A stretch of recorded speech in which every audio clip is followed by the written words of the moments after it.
Hey, Bob. Hey, you soul. So I heard that you resolved that whole sword, that whole sword situation down in Silithus. Not really. Oh, why not? Boob, are you, rubbing your artifact weapon against the sword? I sure am. I'm probing it by rubbing my club on it. Wait, I heard you say club, but what was that beeping sound? And why does your weapon look like that? Hey, everything looks fine. It's just my club. No, there it goes again. I'm really getting uncomfortable with this. It's no problem. I'm just slowly probing it. No, this looks really, really wrong. Bob, are you jealous of my club? Your club. And no, I'm not jealous of... Wait, why is it that when I say club, it sounds fine, but when you say it... Yes. Oh my god. So, yeah. Well, that's a bummer. I would have liked to have seen some results. No, you wouldn't.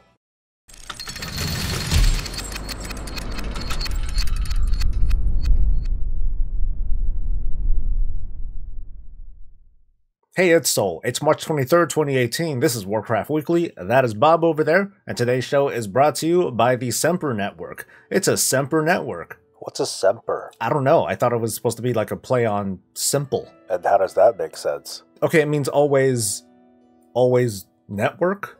Is that what it's supposed to be? Womp womp. Hey, they become a patron. We gotta think of something, okay?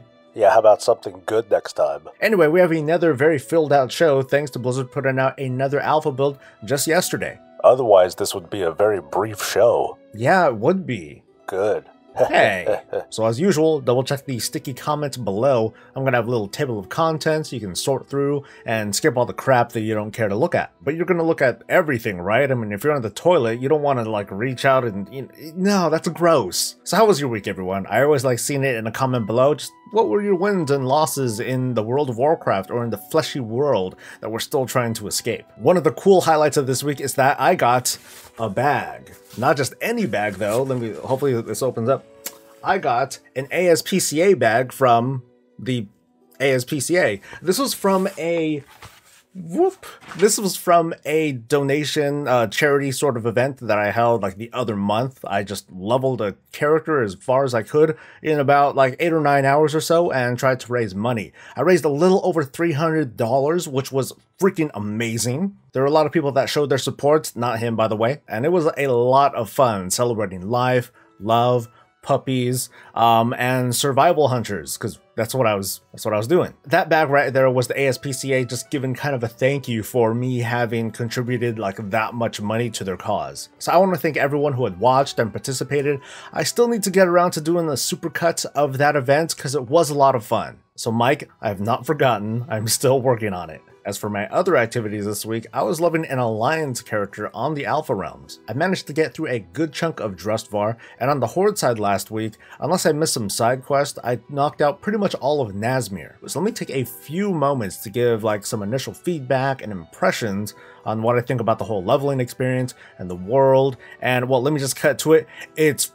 It's really awesome. There is just a ton to appreciate from both of these little universes that Blizzard has created, and I only really explored 2 zones so far. Okay, more like 2.5, but let's just go with the 2 that I'm talking about here. These themes heavily contrast each other. Drustvar is like a mix of really wide open areas, snowy mountains, dark forests, really creepy stuff, but it also has a really heavy touch of human civilization. The music and the NPCs and the mobs that are in there, they really pull you in. And I guess that goes for both zones. There's just so much effort and detail that's put into it. And from the looks of it, there's still a lot of stuff that's just not done yet. Now, while Drustvar has a kind of creepy vibe that focuses on like witchcraft and other creepy things, over on the Horde side in Nazmir, it's just this really decrepit swamp full of death and grossness and trolls and rockets and explosions and weapons of mass destruction. It's different, but it does kind of take itself seriously too, because there are really big threats there as well. Okay, I want to make this brief because I at least want to touch on the other 2 zones really quick and then move on to the rest of the weekly. Between the Alliance and Horde faction hubs are these two entirely different approaches that, at least so far in my opinion, they really execute really well on. Now, I've said numerous times that I'm really jealous of human architecture. It's just done really well, to the point where it feels like a more natural city than it ever has before. If I were to compare the scale and scope of Stormwind to Borealis, which is the Alliance hub in Tiragard Sound, I'd say Borealis is a better constructed city. It just feels natural. It's huge. In fact, both of these faction hub cities are really big in scale and scope, because not only do they have like their friendly areas, they have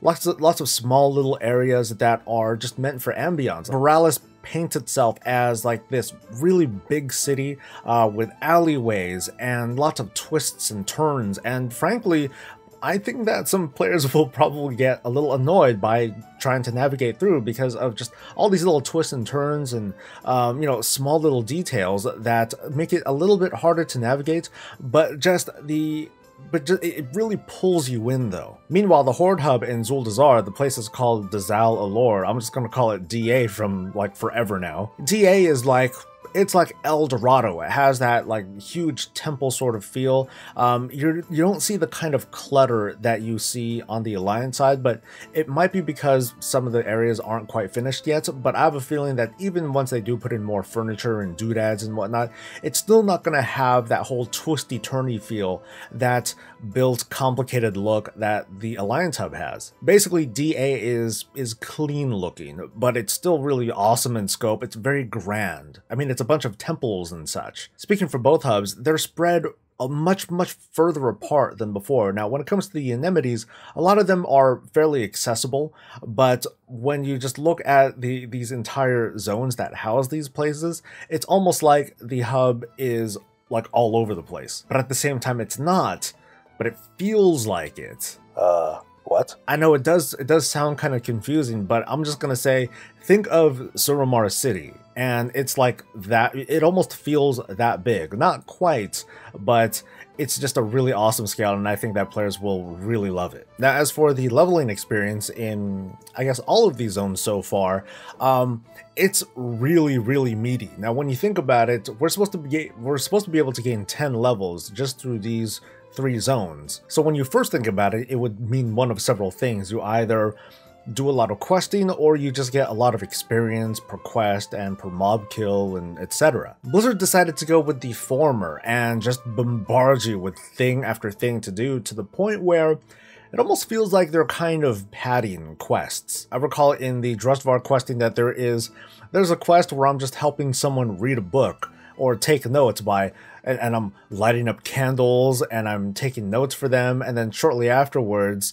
or a little while afterwards, I'm doing like this sort of induction ceremony sort of thing that I'm a part of. It just feels like there's just a lot of superfluous quests that could have just been chained into like one sequence after another, but that's okay. Even then, you find yourself in a certain area for quite some time. Like, you're going there and it's more like a mini hub. Like, you go there, you pick up some quests, you do stuff, you go back to that person, you get more stuff, and then that sort of cycle, it's not a new thing in the World of Warcraft, but it just lasts longer than normal. What it does, at least in my perception, is 2 things. One is that it bores you. Which is kind of true. It might have a sort of a grindy feel to it, because it's like, okay, I'm trying to move on to this other quest, and I'm like stuck here. I found that out just yesterday during the stream, when I was kind of split off in 2 directions, and I decided to go south, and I was like, okay, I'll go ahead and go south, and I'll take care of this really quick. And then all of a sudden, I'm doing like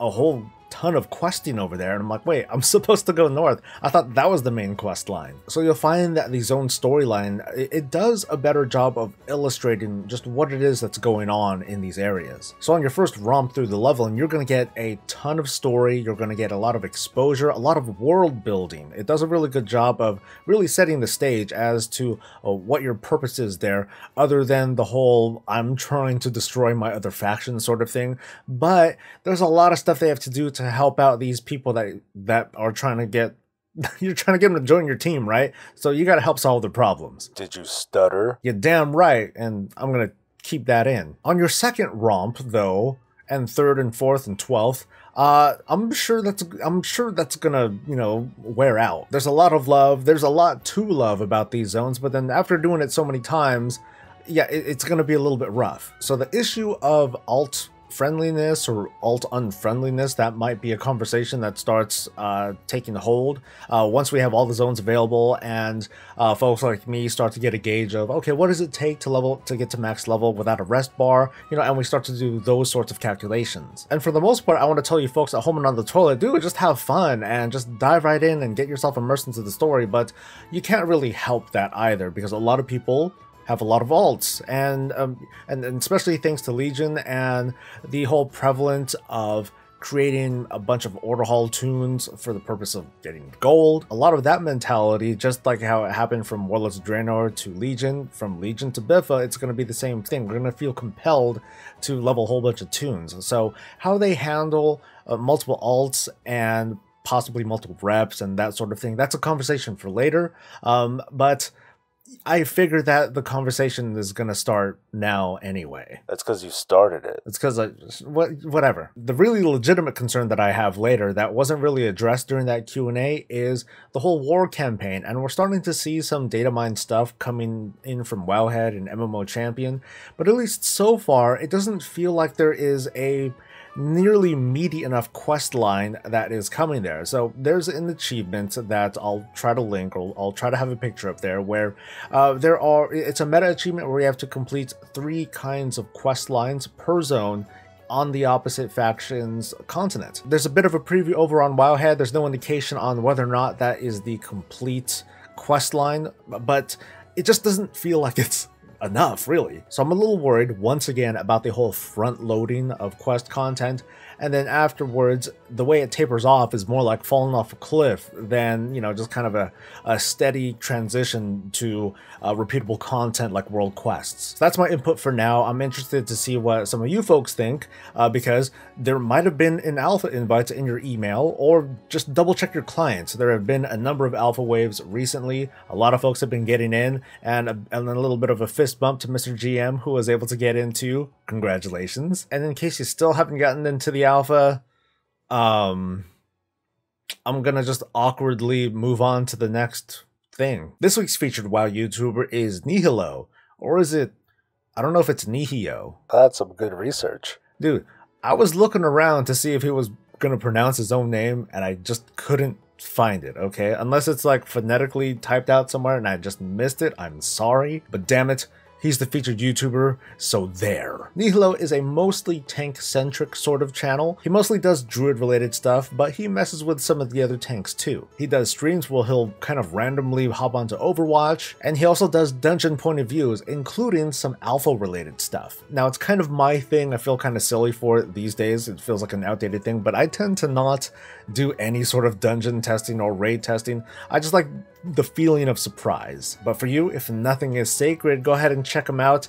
Take a look at what he's got. As always, if you know of a WoW YouTuber who you think needs a little bit more exposure and they have 10,000 or fewer subscribers, send them my way. I'll take a look and I'll feature them, maybe, in a future weekly. This week, Blizzard opened up Mythic Cross-Realm raiding for Antorus, the Burning Throne. I don't know if this is coming right on time, sooner than expected, but I think this should have came a lot sooner, I think. Now, at least historically, Blizzard does have a kind of they have kind of a schedule when it comes to how they do their whole raid thing. Starts off with normal and heroic. The following week, they start Mythic. A little bit after that, they do a schedule of releases of each of the raid wings. And then when the next tier of content comes out, Cross-Realm Mythic stuff is available for the previous tier. Now, I've already shared my opinion that I think that sort of schedule, it's a bit too long between the last LFR coming out and allowing cross-realm mythic raiding, because at that point I have to question what is there left to preserve, especially in this case when we're at like the end of the expansion.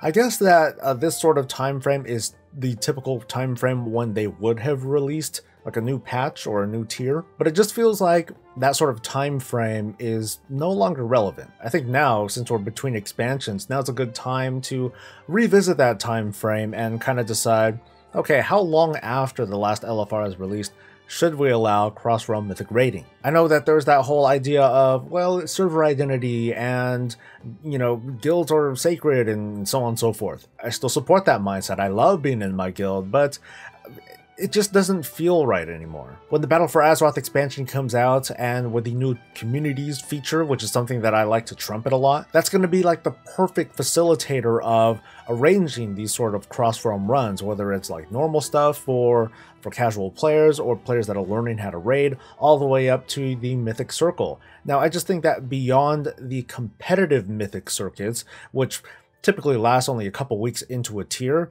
I think past that, so basically I'm just saying that maybe a couple of weeks after the last LFR comes out, go ahead and allow cross-realm Mythic. I think at this point, there isn't a whole lot lost, and there's plenty to be gained between guild and these new communities which might act as a sort of guild, but maybe because I'm not going to be doing Mythic stuff either way, maybe my perspective is like screwed up, so let me know what you think in a comment. Warcraft Chronicles Volume 3 is coming next week on Tuesday, so I feel bad for anyone who's been doing lore-related videos in the past couple weeks or months that have to do with factual information as opposed to the more tinfoil kind of fan-fiction-y kinds of videos. But you can bet that there are going to be all sorts of little retcons and changes and otherwise the solidification of lore in the World of Warcraft. I am practically sitting on a really big project just because I'm waiting for this final volume to come out, and yes, for some crazed reason,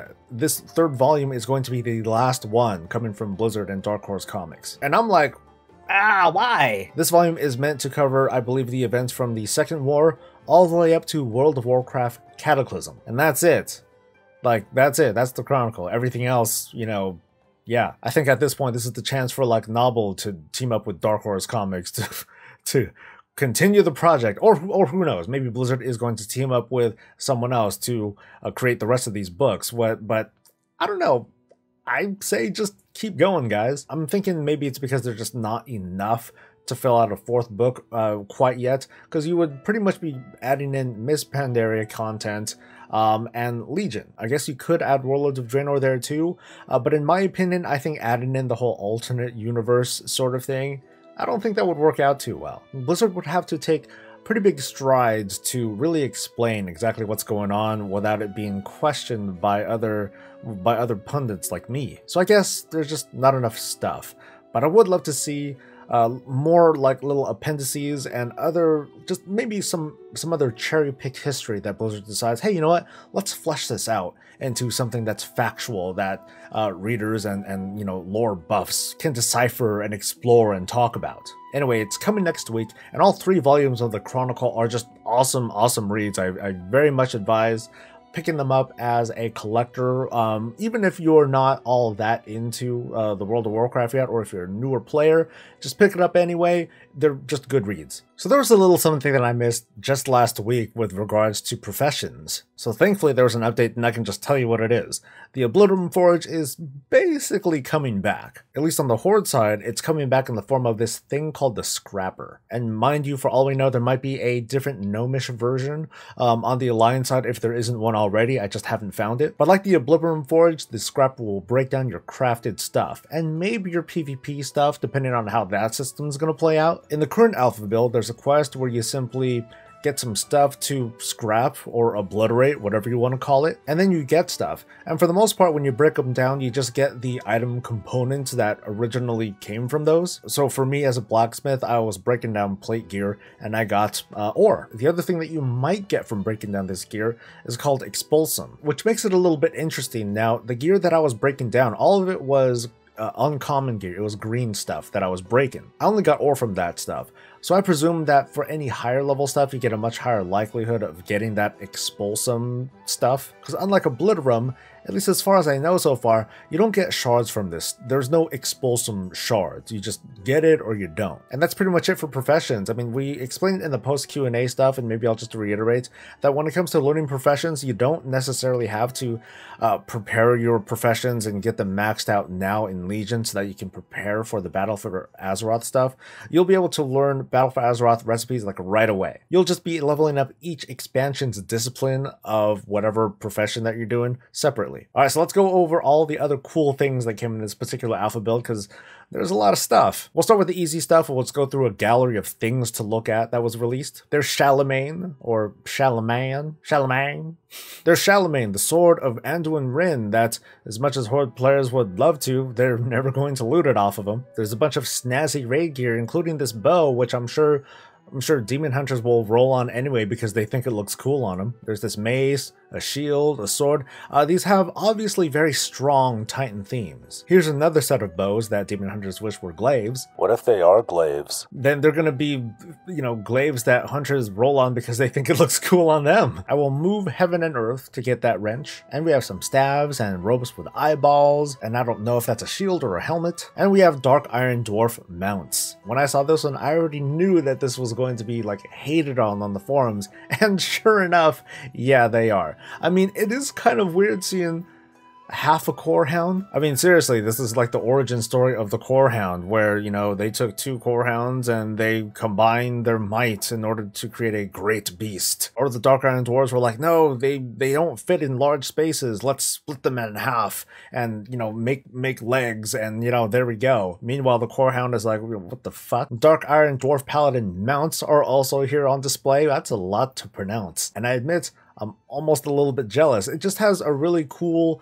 I'm always a fan of mounts having like a smaller profile to them. I don't know what the hell this is. And hey, it's a man pig, and other colored man pigs, and ones with blades, and birdmen, also with blades. These things are freaking gross, like all obviously like stitched up and thrown together and reanimated and stuff. It's like, dang, like I thought the Lich King was inventive with abominations. Now we got this. Titan Maiden, typical stuff. The Cthulhu Elemental thing that's a new one. And then there are the new raid sets, starting with the male one. Right now we're looking at both the standard and the mythic version of these male sets. And let me reiterate that, at least at present, Blizzard is not going the route of creating an armor set for each and every class. Instead, it's just going to be armor type. And understandably, that had people pissed off and a little bit confused as to where they were compensating this. And apparently that's going to be compensated throughout the other pieces of gear that are going to be distributed. Like we haven't seen, we've seen a good chunk of Warfront, but we haven't quite seen like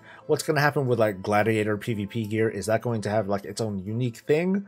I haven't heard anything yet, but I'm kind of hoping that it is going to have its own unique look. Now, I know that some people are not going to like this, and I get that. I mean, preference is king. If you don't like it, you don't like it. If you like it, if you do. But let me explain why I happen to like it. Throughout WoW's history, I've gotten pretty accustomed to seeing more and more outlandish looking sets. Lightning crackling on the side, faces on your shoulders, your head moves all funny, you got wings sprouting out the back, and it'd be nice to just have like a kind of normal-ish looking set. Something that is something that doesn't stand out too much, but something that at least tells you, okay, this is where I got this stuff from. So the theme is there, and I guess in Blizzard's view, they just decided to go with something that doesn't pop out too much. As for Blizzard moving away from the making an armor set per class theme, maybe again, this is just me speaking for myself, but maybe I'm just tired of it. I think I'm tired of like, here is the other, amalgamation of what a paladin is merged with whatever the raid theme is. I already have well over a dozen different paladin theme sets, but a troll / titan set, I mean, maybe I can like Mickey Mouse one together, but I don't, nothing really comes to mind quite yet. So I'm looking forward to the other sets, the plate, the cloth, the leather sets, and they might suck, but I'm still looking forward to them anyway. So I saw this late last night and I was like, oh my god. Can my Blood Elf now become a druid?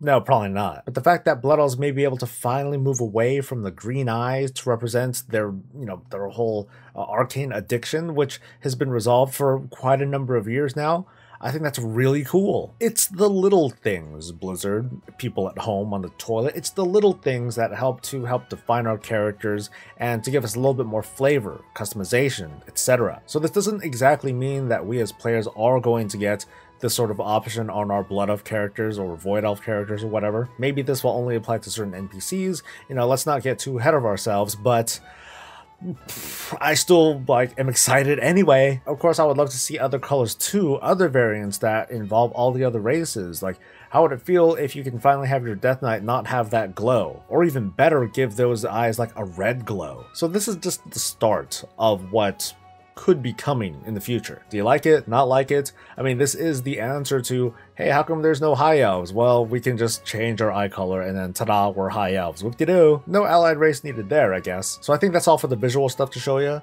Moving on, it seems pretty official. I mean, it's basically been official. Blizzard has gone out to say it that First Aid is in fact going away. So pour one out, folks. So when I first saw this, I expected like the salt tide to rise. And it did not disappoint. Folks, going on some more about the dumbing of WoW, the pruning of stuff, pruning an entire profession. Oh no! But you've got to wonder, and this isn't me entirely defending Blizzard, but I'm just trying to get in their shoes. You got to wonder, as a designer, when you see a system like First Aid, a system where you're supposed to kind of heal yourself up and yada yada yada, and that kind of gets in the way of things like the better toolkits that players have to self-heal, food, such as like what I think it's fighter chow, especially that we have right now, that does so much better of a job of out of combat HP restoration. Where the hell do bandages fit anymore? So Blizzard could have gone one of two ways. One that I had suggested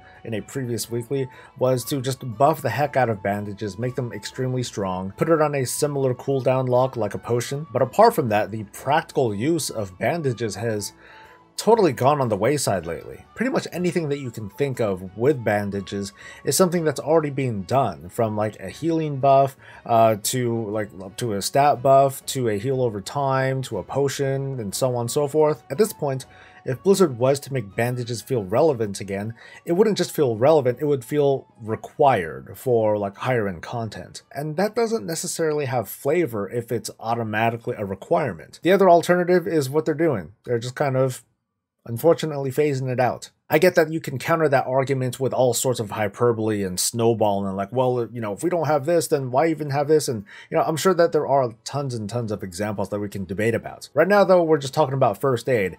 And First Aid has been in this state for many, many years. Like I joked that, RIP First Aid from 2004 to 2010. Because that's really how long First Aid has lost its relevance. So I'm not sad about it. There's a little nostalgia feeling about it, but that nostalgia was from way, way long ago. Of course, I'm not one to shut down anyone's thoughts, so feel free to share them in a comment below. Alright, so there is this growing sentiment among players, and I actually shared this sentiment, that there is a chance, a small chance, that the Dark Iron Dwarves and the Mag'har Orcs, which is pretty much verified, literally, because we have an achievement for them now, that we may get access to those kinds of characters before the Battle for Azeroth expansion launches. What? So this is one of those connect the dot kind of theories, and it's also based on data mined information. What I'm about to talk about is kind of spoilery, but just like all the other data mine stuff, I'm not going to get too much into the information because words can easily change. So the first point to make goes back to what I had said earlier in today's video, that we got a little taste of what these war campaigns are for the Alliance and the Horde when they visit the opposite faction's continent. When the Alliance touches down, some of that questing and some of the pictures and some of what information has been revealed has shown the Dark Iron Dwarves to be present in that area. So this could be a coincidence. The Dark Iron Dwarves have been working alongside the Alliance for a while now, but their presence there does make me wonder, because those Dark Iron Dwarves are supposedly going to appear, like I said, in the war campaign, which is going to happen pretty early in the expansion. At least we think it is. The next point is that we finally find out just how the Mag'har Orcs joined the Horde. Now I had to double check and do some research on this, and then all of a sudden we got this build, but it's pretty much established at this point that after the events of Warlords of Draenor, effectively Azeroth and the alternate version of Draenor, they're cut off from each other. It is a little bit retconny because there are profession quests that have us go into AU Draenor to do stuff. Get herbs, kill Archimond, no big deal. But aside from that, there is just no relationship between Azeroth and Draenor at this point. Without getting too much in the nitty-gritty details, someone suggested to Sylvanas, hey, let's go ahead and get these Mag'har Orcs, they can help us out. and they somehow get there. Now, when we do get there, there's some sort of scenario that takes place. The Horde successfully recruit the Mag'har Orcs to their cause, but they're being led by someone named Overlord Gaia.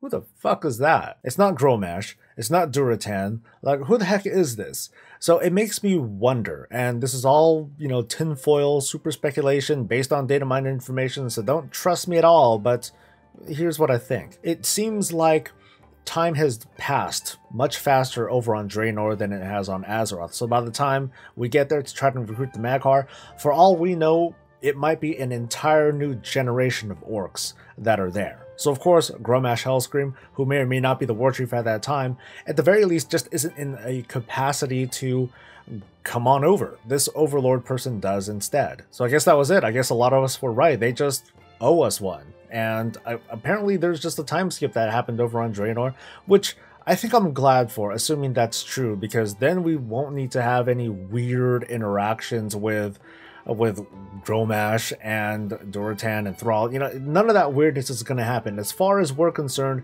these orcs that are coming over to the other side, onto our side, are like this new generation. There's no weirdness about it. It's just, here they are. Now, the point of me mentioning this is that we have it. We have this information now. We still don't really have information on the Zandalari. We don't have information on the Kulturan humans. So I'm wondering, should I be upset about this? That, you know, I mean, on the box, I think it's on the box, we're supposed to get these kinds of allied races, but we are going to get these allied races, just not yet. But instead, as kind of like, hey, guess what? We're going to get this, you know, these extra races too. And so I guess I'm happy about it. I ain't mad. I'm sure some people are, like they wanted to have their Zandalari troll or their Kulturan human like up and ready to go as soon as possible so they can make raid or something like that. But even though that side of players isn't being respected necessarily, I don't think there's a clean way to go about it anyway. They could just do it all at the same time. Yeah, but then like they allude to in the Q&A, and you know, I believe this when it comes to development and all that, that just means everything is going to get pushed back if they want everything to come out at the same time. So this makes me a little bit anxious, mostly excited if in fact these dwarves and these orcs are going to sign up just a little bit before Biffa. And speaking of before Biffa, there's a lot of data mine broadcast text, and I'm not going to get into that stuff this time because there isn't a whole lot to glean here. It's just more of the stage setting of this whole battle.